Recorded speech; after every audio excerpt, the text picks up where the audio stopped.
मुंबईतल्या कांदिवलीमध्ये खासगी शाळेमध्ये एका अल्पवयीन मुलीवर शिपायाकडून अत्याचार झाल्याची घटना समोर आली आहे। या घटनेनंतर आरोपी शिपाई पोलिसांच्या ताब्यात आहे। घटनेनंतर पालक संघटना आक्रमक झाल्यात।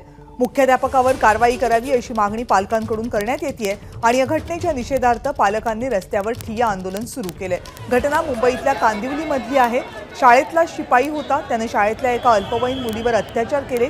ही घटना समोर आल्यानंतर पालक वर्ग आक्रमक झालेला आहे। मुख्याध्यापकांच्या निलंबनाची कारवाई मुख्याध्यापकांवर व्हावी अशी मागणी पालकांकडून करण्यात आलेले मोठ्या संख्येने पालक सध्या कांदिवलीतल्या या शाळेच्या बाहेर जमा झालेत।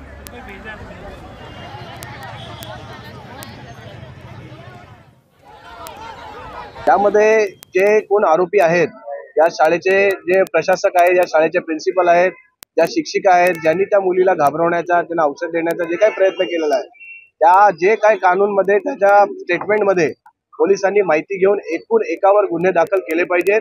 याच्यातले एकाला सुद्धा कोणाला सोडण्याचा काही विषय येत नाही।